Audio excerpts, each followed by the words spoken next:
बातमीपत्रात आता पाहूयात गल्लीपासून ते दिल्लीपर्यंतच्या ताज्या घडामोडींचा धावता आढावा। मातोश्रीवर पैसे द्यायला लागत होते हे खरं आहे। शिवसैनिकांच्या सदस्यत्वाचे 50 कोटीही यांनी घेतलं असा आरोप मुख्यमंत्री एकनाथ शिंदे यांनी उद्धव ठाकरे यांच्यावर केलाय। महायुतीचे उमेदवार संदीपान भुमरे यांच्या बजाजनगर येथील प्रचार सभेत ते बोलत होते।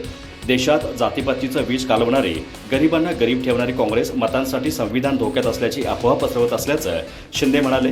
आमचा हिंदुत्ववाद बाळासाहेबांचा आहे तर त्यांची हिंदुद्रोही भूमिका असल्याची टीका करीत मुख्यमंत्री शिंदे यांनी उद्धव ठाकरेंवर निशाणा साधला। त्यांना हिंदू म्हणण्याची लाज वाटू लागली आहे, त्यामुळे निमंत्रण असूनही ते राम मंदिराच्या उद्घाटनाला गेले नसल्याचा आरोप केला। आम्हाला शिवसेनेची संपत्ती नको, मालमत्ता नको, हा 7-12 शिवसैनिकांच्या नावावर होता, बाळासाहेबांच्या नावावर होता व राहील, पण तो धोक्यात होता म्हणून आम्हाला बंड करावं लागलं असंही ते म्हणाले। ज्या मोदी सरकारने संविधान दिन सुरू केला, संविधानाला वेगळं महत्त्व प्राप्त करून दिलं, ते मोदी संविधान कसं बदलतील असा प्रश्नही त्यांनी उपस्थित केला। काँग्रेस सत्तेत असताना त्यांनी 60 वेळा संविधान बदलल्याची टीका केली। फडणवीसांवर भाजपच्या 5 जणांना उद्धव जेलमध्ये टाकण्याची कारस्थान करीत होते। 25 आमदार फोडून भाजप संपवण्याचा विचार होता, तसे माझे राजकारणही संपवण्याचा डाव आखला होता। मात्र मीही बाळासाहेबांचा, आनंद दिघे साहेबांचा चेला आहे, मी त्यांचाच टांगा पलटी केला असं मुख्यमंत्री शिंदे म्हटले आहेत। पंतप्रधान नरेंद्र मोदी यांचे पाकिस्तानशी संबंध असल्याचा घणाघाती आरोप काँग्रेसचे प्रदेशाध्यक्ष नाना पाटोळे यांनी केलाय। तर निवडणुकीच्या काळात पाकिस्तानची आठवण काढणं म्हणजे नरेंद्र मोदी यांच्या पायाखालची जमीन सरकली असल्याचंही ते म्हणाले। मोदी यांना पाकिस्तानमध्ये जाऊन खाल्लेल्या बिर्याणीची आठवण येत असल्याचंही त्यांनी म्हटलं। असं म्हणत त्यांनी मोदी यांच्यावर निशाणा साधला आहे। ते म्हटले की गेल्या 60 वर्षांमध्ये काँग्रेसने केलेल्या विकासानंतर भाजपने 10 वर्षात फक्त देश विकण्याचं काम केलं। पवार कुटुंबियांच्या पारिवारिक वादात काँग्रेसला पडायचं नाही आणि त्यांच्याशी आम्हाला कुठलंही देणे घेणं नाही असं म्हणत नाना पाटोळे यांनी सुप्रिया सुळे यांनी अजित पवार यांच्या घरी जाऊन घेतलेल्या भेटीवर बोलताना मत व्यक्त केलं आहे। पुढे ते म्हणाले की पहिल्या आणि दुसऱ्या टप्प्यात महाविकास आघाडीच्या 100% जागा पुढे असून तिसऱ्या टप्प्यात आजच्या दिवशी देखील महाविकास आघाडी पुढे आहे आणि चौथ्या टप्प्यात देखील महाविकास आघाडी पुढे असल्याचं चित्र असल्याचा विश्वास पाटोळे यांनी व्यक्त केला आहे। धुळ्यात महाविकास आघाडीचे उमेदवार डॉक्टर शोभा बच्चाव यांच्या प्रचारार्थ जाहीर सभा आयोजित करण्यात आली होती। या जाहीर सभेमध्ये माजी मुख्यमंत्री उद्धव ठाकरे तसेच काँग्रेस कमिटीचे प्रदेशाध्यक्ष नाना पाटोळे यांची जाहीर सभा पार पडली।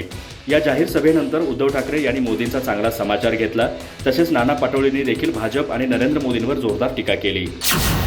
जनतेला 8 दिवसाआड पाणी देणाऱ्यांना या निवडणुकीत पाणी दाखवा असं आवाहन उद्धव ठाकरे यांनी मंगळवारी धुळेकरांना केलं। माविया काँग्रेस उमेदवार डॉक्टर शोभा बच्चाव यांच्या प्रचारासाठी झालेल्या सभेत त्यांनी भाषण केलं। यावेळी त्यांनी भाजपचे उमेदवार डॉक्टर सुभाष भामरे यांच्यावर टीका केली।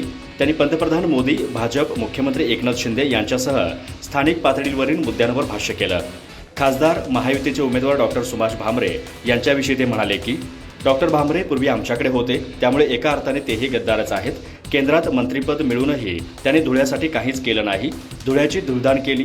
काही वर्षांपूर्वी धुळ्याचं वाळवंट होईल असंही ते म्हणाले। यावेळी त्यांनी उपस्थितांना शहरात किती दिवसातून पाणी मिळतं असा प्रश्न विचारला, तेव्हा 8 दिवसातून पाणी मिळतं असं उत्तर आलं। त्यावर उद्धव ठाकरे यांनी 8 दिवसातून एकदा पाणी देणाऱ्यांना या निवडणुकीत तुम्ही पाणी पाजा असं आवाहन केलं। यावेळी उद्धव यांनी अहमदनगर येथे झालेल्या सभेत बोलणारे सांस्कृतिक मंत्री मुनगंटीवार यांच्या भाषणाचा संदर्भ देत भाजपामध्ये संस्कार आहे की नाही अशी टीका केली। 5 जून नंतर आपले सरकार आल्यावर प्रज्वल रेवन्नाला पकडून उलटे टाकल्याशिवाय राहणार नाही असंही उद्धव ठाकरे यांनी म्हटलं आहे। अमोल कोल्हे 2019 नंतर काही दिवसातच मला येऊन भेटले आणि मला माझ्या अभिनय क्षेत्राला वेळ देता येत नाही असं म्हणाले होते। मी समजावून सांगितलं आणि राजीनामा देण्यापासून थांबवलं। या व्यक्तीने कुठल्याही विकास कामाचे प्रश्न मार्गी लावले नाहीत, मतदारसंघात फिरकलेही नाहीत असा हल्लाबोल उपमुख्यमंत्री अजित पवार यांनी केला आहे। ते पुढे म्हणाले की 2019ची निवडणूक लागली, अनेकांचा आम्ही शिरूर लोकसभेसाठी विचार करत होतो, पण कोणीच तयार होईना। मग आम्ही मागील वेळी धनंजय मुंडे यांच्या घरी बसलो असताना आम्ही अमोल कोल्हे यांना फोन करून बोलावून घेतलं। आम्ही त्यांना म्हटलं तुम्ही शिरूर लोकसभेतून निवडणूक लढवा। ते म्हणाले मी शिवसेनेत आहे, लोकसभेचा मला काहीच अनुभव नाही, परंतु मी त्यांना सगळं आम्ही पाहतो म्हटलं आणि आम्ही त्यांना उभं केलं। महिला आणि तरुण वर्गानं त्यांना छत्रपती संभाजी महाराज यांची भूमिका केल्यामुळे डोक्यावर घेतलं, याच कारणास्तव ते निवडून आले असंही त्यांनी म्हटलं आहे।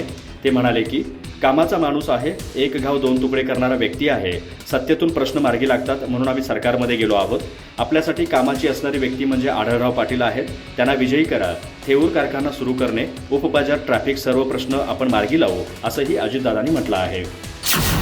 पुढील 2 वर्षात अनेक प्रादेशिक पक्ष काँग्रेससोबत समन्वयाने काम करतील किंवा काँग्रेस पक्षात विलीन होतील असं मत शरदचंद्र पवार राष्ट्रवादी काँग्रेस पक्षाचे अध्यक्ष शरद पवार यांनी व्यक्त केलंय। एका मुलाखतीमध्ये त्यांनी आगामी काळात प्रादेशिक पक्षांच्या वाटचालीबद्दल मत व्यक्त केलं। वैचारिकदृष्ट्या शरदचंद्र पवार राष्ट्रवादी काँग्रेस हा आमचा पक्ष काँग्रेसच्या जवळचा पक्ष असल्याचंही त्यांनी म्हटलं आहे. महाराष्ट्राच्या राजकारणात शरद पवार यांच्या वक्तव्याला महत्त्व दिलं जातं. त्यातच त्यांनी काँग्रेस पक्षाबद्दल मोठं विधान केलं आहे. देशातील राजकारणात अनेक राजकीय पक्ष आगामी काळात काँग्रेसमध्ये विलीन होतील असा अंदाज त्यांनी व्यक्त केला आहे. शरद पवार यांच्या या अंदाजामुळे शरदचंद्र पवार राष्ट्रवादी काँग्रेस पक्ष देखील काँग्रेसमध्ये विलीन होणार का असा प्रश्न उपस्थित केला जात आहे. मात्र याबाबत देखील शरद पवार यांनी खुलासा केला आहे. सहकाऱ्यांशी चर्चा केल्याशिवाय मी काहीही बोलणार नाही. आमच्या पक्षाबाबत कोणतेही पाऊल उचलताना किंवा राजनीती ठरवताना सामूहिक पद्धतीने निर्णय घेतला जाईल असंही शरद पवार यांनी म्हटलं आहे. राष्ट्रवादी काँग्रेस पक्षामध्ये फूट पडल्यानंतर अजित पवार हे भारतीय जनता पक्षासोबत एनडीएमध्ये सामील झाले आहेत. त्यांच्यासोबतच राष्ट्रवादी काँग्रेस पक्षाचे निवडणूक चिन्ह आणि राष्ट्रवादी काँग्रेस पक्ष हे नाव देखील अजित पवार यांना मिळालं आहे. त्यानंतर शरद पवार देखील भाजपसोबत जातील का असा प्रश्न उपस्थित केला जात होता. मात्र शरद पवार यांनी भाजपसोबत जाण्यास स्पष्ट नकार दिला आहे. या मुलाखतीमध्ये देखील पंतप्रधान नरेंद्र मोदी यांच्याशी जुळवून घेणे किंवा त्यांचे विचार पचनी पडणे हे आमच्यासाठी अवघड असल्याचं शरद पवार यांनी सांगितलं आहे. त्यामुळे शरद पवार यांच्या याबाबत आता विविध चर्चा रंगल्या आहेत. गिरीश महाजन हे संकट मोचक नसून जळगाव जिल्ह्यावरील संकट आहे. महाजन हे डुप्लिकेट संकट मोचक आहेत अशी टीका ठाकरे गटाचे नेते उन्मेष पाटील यांनी केली आहे. ते म्हणाले की गेल्या वर्षी कांद्याचा प्रश्न निर्माण झाला त्यावेळी ते चांदवाडला गेले होते. मंत्रिमंडळाच्या बैठकीत जाऊन यावर तोडगा काढतो असं आश्वासन त्यांनी दिलं होतं. मात्र निष्पन्न काय झालं? गुजरातच्या कांद्याला निर्यातीची परवानगी मिळाली. गुजरातच्या कांद्याचे शेतकरी आहेत. जळगाव आणि महाराष्ट्रात कांदा उत्पादक शेतकरी कोण आहेत असं त्यांनी म्हटलंय. पुढे ते म्हणाले की कार्यकर्त्यांचा एकच सूर आहे, कुणाचंही खाऊ मटण पण आम्ही दाबू मशालीचंच बटण. त्यामुळे येत्या निवडणुकीत कार्यकर्त्यांना नोकर समजणाऱ्या भाजप आणि संकटमोचक या दोघांचाही हिशोब पूर्ण करण्यात येईल असं कार्यकर्ते म्हणत असल्याचं त्यांनी म्हटलंय. मुख्यमंत्री यांच्या सर्वात जवळचे असे दावा करणारे मंत्री जिल्ह्यासाठी काहीही करू शकले नाहीत. जळगावचे कोणते प्रश्न त्यांनी सोडवले हे सांगावं. जर मंत्रिमंडळाच्या बैठकीत हे झोपा काढत असतील तर अशा नेत्यांचा जळगावला काहीही उपयोग नाही. येत्या लोकसभा निवडणुकीत त्याचं चोख उत्तर मतदार दिल्याशिवाय राहणार नाहीत. भारतीय जनता पक्ष सत्तेत आहे. गिरीश महाजन मुख्यमंत्र्यांच्या जवळचे आहेत. त्यामुळे ते नंबर 1 आहे. नंबर 2च्या पैशांचं जोरदार वाटप होणार आहे असं उन्मेष पाटील यांनी म्हटलंय. औरंगाबाद जिल्ह्याचं नाव छत्रपती संभाजीनगर तर उस्मानाबाद जिल्ह्याचं नाव धाराशिव करण्याचा निर्णय राज्य सरकार तसंच केंद्र सरकारच्या वतीनं घेण्यात आला होता. या निर्णयाला या जिल्ह्यातील नागरिकांनी उच्च न्यायालयामध्ये आव्हान दिलं होतं. यावर झालेल्या सुनावणीनंतर मुंबई उच्च न्यायालयानं या प्रकरणाचा निकाल राखीव ठेवला होता. मात्र आता हा निकाल जाहीर करण्यात आला असून नामांतराच्या वादावर सरकारला मोठा दिलासा मिळाला आहे. यासंबंधी दाखल करण्यात आलेली याचिका मुंबई उच्च न्यायालयानं फेटाळली आहे. या प्रकरणी दाखल करण्यात आलेल्या याचिकेवर मुंबई उच्च न्यायालयातील न्यायमूर्ती देवेंद्र कुमार उपाध्याय आणि न्यायमूर्ती आरिफ डॉक्टर यांनी सुनावणी घेतली होती. 4 ऑक्टोबर 2023 पर्यंत सुनावणीनंतर न्यायाधीशांनी आपला निकाल राखीव ठेवला होता. यासंबंधीचा निकाल आज जाहीर करण्यात आला. सरकारच्या वतीनं महसूल विभागाच्या अंतर्गत येणाऱ्या भागाला उस्मानाबाद आणि औरंगाबाद यांचं अनुक्रमे धाराशिव आणि छत्रपती संभाजीनगर नामकरण करण्याचा निर्णय घेतला होता. या निर्णयामुळे कुणालाही फरक पडणार नाही असा निकाल उच्च न्यायालयानं दिला आहे. यासोबतच न्यायालयानं दाखल करण्यात आलेली याचिका देखील फेटाळली आहे.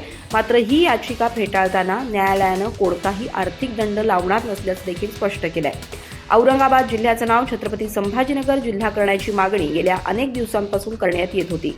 उद्धव ठाकरे यांच्या मुख्यमंत्रीपदाच्या कार्यकाळात देखील त्याला मंजुरी देण्यात आली होती. मात्र नंतर पुन्हा एकनाथ शिंदे मुख्यमंत्री झाल्यानंतर त्यांनी संभाजीनगरऐवजी छत्रपती संभाजीनगर असं जिल्ह्याचं नामकरण केलं. त्याला केंद्र सरकारनं देखील मंजुरी दिली. तर उस्मानाबाद जिल्ह्याचं नाव धाराशिव करण्यात आलंय. आता या निर्णयाला मुंबई उच्च न्यायालयाची संमती मिळाल्यामुळं हा राज्य सरकारला मोठा दिलासा मानला जातोय. पीएनबी घोटाळा प्रकरणातील मुख्य आरोपी फरार नीरव मोदीचा आणखी एक जामीन अर्ज फेटाळण्यात आलाय. त्यानं 16 एप्रिल 2024 रोजी लंडनच्या वेस्टमिन्स्टर मॅजिस्ट्रेट कोर्टात 5 वेळा याचिका दाखल केली होती. नीरव गेल्या 5 वर्षापासून तुरुंगात आहे. प्रदीर्घ तुरुंगवासाचा हवाला देत त्यांनी 5व्यांदा याचिका दाखल केली होती. त्यांची यापूर्वीची याचिका 3.5 वर्षांपूर्वी फेटाळण्यात आली होती. सुनावणी दरम्यान जिल्हा न्यायाधीश जॉन जानी म्हणाले की जामिनाला पुरेशी कारणं आहेत. त्याला जामीन मिळाल्यास तो तपास आणि साक्षीदारांवर प्रभाव टाकू शकतो. नीरववर फसवणुकीचा मोठा आरोप आहे. हे काही क्षुल्लक प्रकरण नाही ज्यात जामीन मंजूर केला जाऊ शकतो. नीरव मोदीवर पीएनबीकडून कर्ज घेऊन सुमारे 14,000 कोटी रुपयांची फसवणूक केल्याचा आरोप आहे. हा घोटाळा उघडकीस आल्यानंतर तो जानेवारी 2018 मध्ये देश सोडून पळून गेला. नीरवला 19 मार्च 2019 रोजी दक्षिण पश्चिम लंडनमधून अटक करण्यात आली होती. त्याच्यावर भारतात फसवणुकीचे 3 गुन्हे दाखल आहेत. पंजाब नॅशनल बँकेसोबत फसवणुकीचे सीबीआय प्रकरण, दुसरं पीएनबी प्रकरण हे मनी लॉन्ड्रिंगचं प्रकरण आहे आणि तिसरं सीबीआयच्या कारवाईत पुरावे आणि साक्षीदारांशी छेडछाड केल्याचा खटला आहे.